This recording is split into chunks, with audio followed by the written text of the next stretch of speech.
Halo pemirsa, apa kabar? Senang sekali saya Raden Mandias dapat kembali menemani Anda dalam sebuah program talkshow yang syarat informasi inspiratif untuk Anda dan juga keluarga. Inilah Bincang Sehati.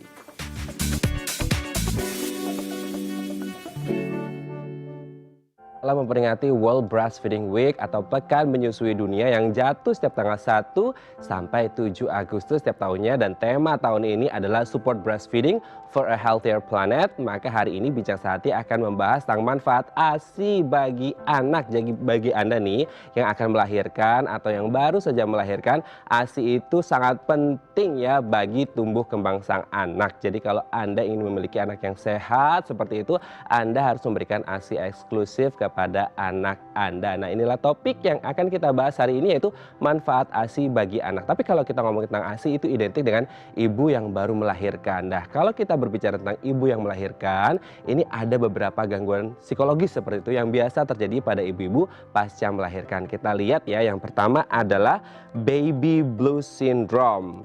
Nah, ini ada sebuah penelitian ya pemirsa yang menyatakan bahwasanya sekitar 40-80% ibu yang baru saja melahirkan ini pasti mengalami baby blues syndrome. Gejalanya seperti apa? Ada rasa khawatir, keraguan berlebih akan saya bisa nggak ya ngerawat anak seperti itu. Jadi keraguannya berlebih seperti itu. Kemudian muncul rasa gelisah, tidak sabar, cepat marah, atau kadang-kadang itu nangis tanpa alasan, dan itu bisa terjadi beberapa hari bahkan 1 sampai 2 minggu seperti itu ya. Nah, yang kedua apa? Kita lihat setelah baby blues syndrome ada postpartum depression. Nah, kalau ini hampir sama dengan baby blues syndrome, cuman ini kayaknya agak berat gitu ya pemirsa ya. Kenapa? Karena muncul rasa bersalah atau penyesalan yang mendalam seperti itu, dan tidak bisa, akhirnya apa? Salah satu dampaknya adalah tidak bisa melakukan aktivitas rutinitas sehari-hari seperti itu. Dan ini juga bisa terjadi kalau sebelum melahirkan atau sebelum hamil, orang ini pernah punya riwayat depresi seperti itu ya. Kita lihat yang terakhir setelah baby blues syndrome dan juga postpartum depression, ada gangguan psikosis pasca melahirkan. Nah, kalau ini gangguannya tergolong berat nih pemirsa. Kenapa? Karena bisa terjadi sekitar 3 bulan pertama setelah melahirkan, dan hampir sama dengan dua yang di atas tadi, baby blues syndrome dan juga postpartum depression. Tapi ini bisa tingkatnya lebih berat karena bisa mengalami halusinasi dan juga pandangan persepsinya itu agak kacau seperti itu. Nah, apakah kemudian ini lebih berbahaya? Iya gitu. Karena biasanya orang yang mengalami psikosis pasca melahirkan ini dipertimbangkan untuk mengonsumsi obat untuk antidepresan atau antipsikotik seperti itu. Tapi harus dipertimbangkan juga apakah nanti efek dari obat-obat ini akan berdampak pada kualitas ASI-nya. Nah, itu tadi beberapa gangguan psikologis yang mungkin saja terjadi pada ibu pasca melahirkan. Nanti selanjutnya kita akan membahasnya bersama pakarnya langsung. Tetap bersama kami di Bincang Sehati.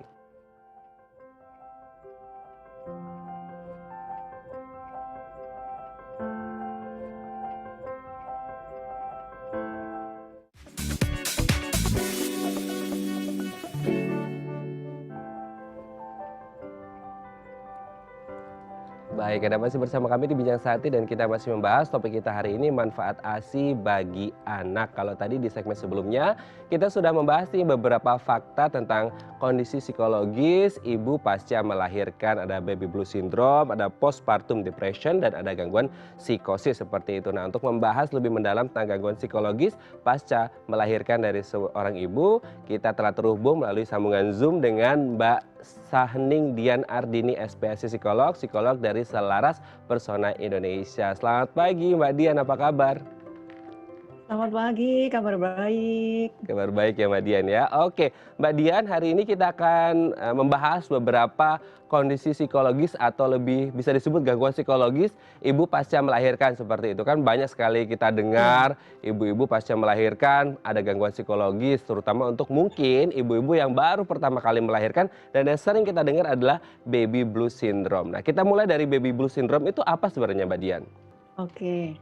Baby blues syndrome ini sebenarnya gangguan mood yang terjadi pada ibu yang setelah melahirkan gitu Hmm. ya.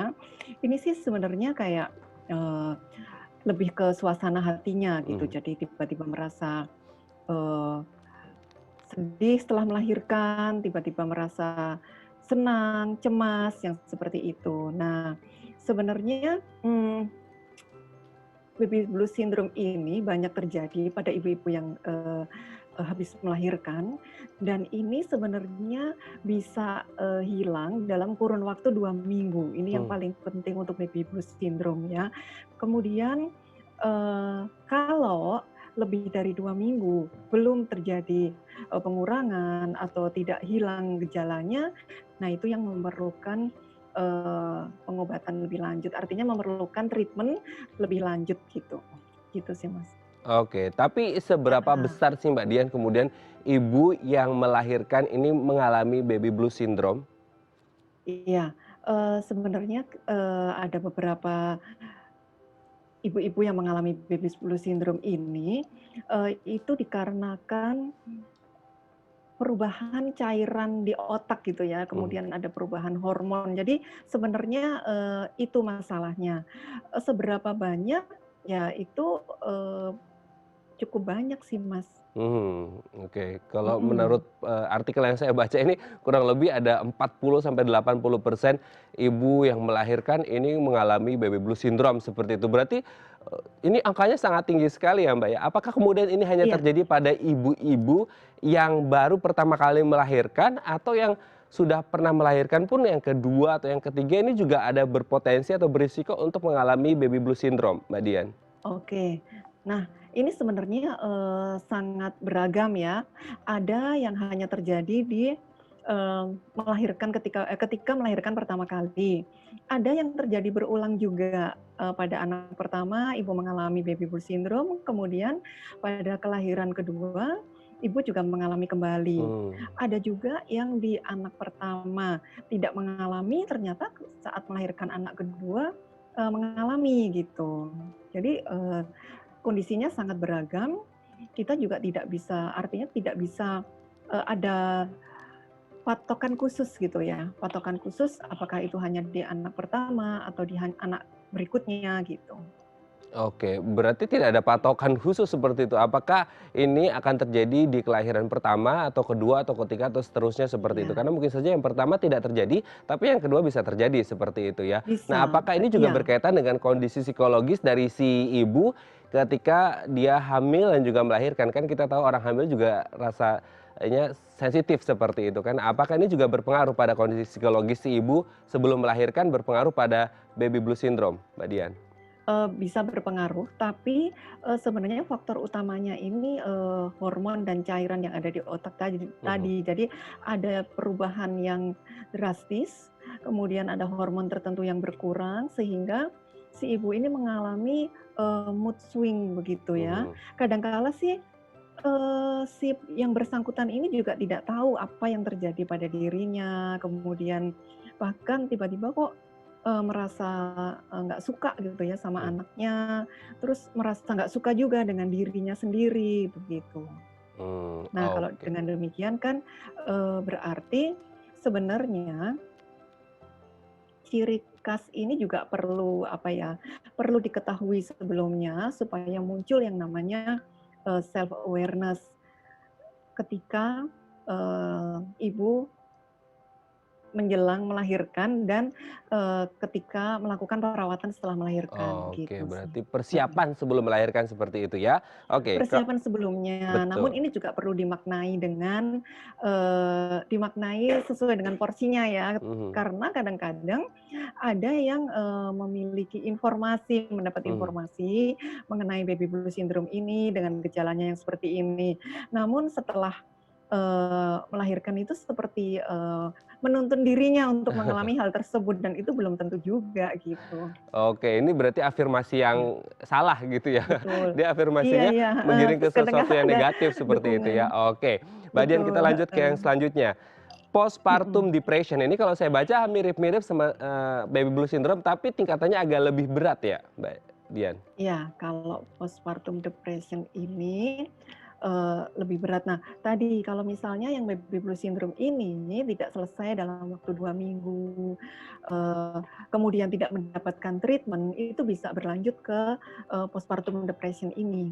Jadi di situ lebih, eee, kehilangan, apa ya, kehilangan mood, kemudian kehilangan semangat, merasa lelah, kemudian merasa tidak berdaya, kemudian kadang-kala juga, seorang ibu itu merasa tidak dapat menjadi ibu yang baik gitu ya. Hmm, oke, berarti ada perasaan seperti rasa bersalah, menyesal karena takut tidak bisa menjadi ibu yang baik untuk anaknya seperti itu ya. Oke, kalau Itu, yang terakhir nih, salah satu. gangguan psikosis Heeh. pasca melahirkan. Nah, ini tingkatnya yang tertinggi tuh, atau yang terberat dari baby blues syndrome dan juga postpartum depression, Mbak Dian. Ya, gangguan psikosis ini, memang lebih berat dan itu lebih lama, kemudian, menetap gitu ya. Artinya menetap itu bisa terjadi sampai, 6 bulan berturut-turut Oh, begitu. Nah, di sini sih kadang kala akan lebih, terlihat serius kalau, ditandai oleh apa ya, kayak halusinasi, mhm, seolah-olah mendengarkan suara, mhm, tidak mau merawat bayinya, kemudian suara-suara misalnya lebih serius lagi sampai disuruh membunuh bayinya. Nah, mhm. dalam kondisi yang seperti ini berarti ada juga, treatment itu yang menyarankan si ibu berpisah sementara dengan si bayi untuk mengurangi risiko-risiko yang mungkin terjadi, begitu. Oke, ini kan sangat mengerikan sekali ya gangguan psikosis pasca melahirkan, Iya, bahkan heeh. ya ada kemudian kemungkinan untuk menghilangkan nyawa si bayinya itu sendiri karena mungkin rasa tidak sanggup mampu untuk merawat si bayi ini sendiri. Tapi kalau dari 3 gangguan psikologis tadi, Mbak Dian, apakah kemudian dukungan keluarga bisa menjadi salah satu solusinya? Itu penting banget. Meskipun dukungan keluarga itu menjadi salah satu solusinya, namun ada beberapa hal yang juga perlu diperhatikan. Ketika keluarga ini memiliki awareness bahwa ibu sepertinya mengalami masalah, berarti kan ketika muncul gejala-gejala tertentu, ini kan bisa, segera memberikan treatment. Artinya misalnya dengan mengelola, apa namanya, perasaannya, diberikan apa, tidak fokus kepada hal-hal yang negatif, kemudian diajak untuk melihat, realita yang lebih baik. Kemudian kalau misalnya, perilakunya ini yang muncul sampai membahayakan lingkungan sekitarnya, misalnya muncul perilaku agresif atau mungkin mulai menyerang, baik itu orang lain, si baby maupun, dirinya sendiri, berarti ini perlu segera, bekerja sama dengan profesional. Misalnya dengan psikolog untuk mendapatkan psikoterapi atau atau dengan psikiater untuk mendapatkan, farmakoterapi, begitu.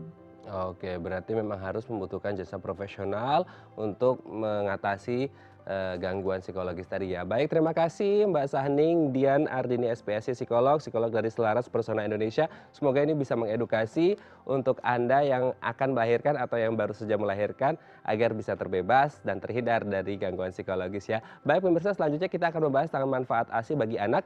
Bagi Anda yang memiliki pertanyaan, Anda bisa menghubungi kami di nomor 021 2903244 atau DM Instagram kami di @bincangsehati.tv. Kami akan segera kembali.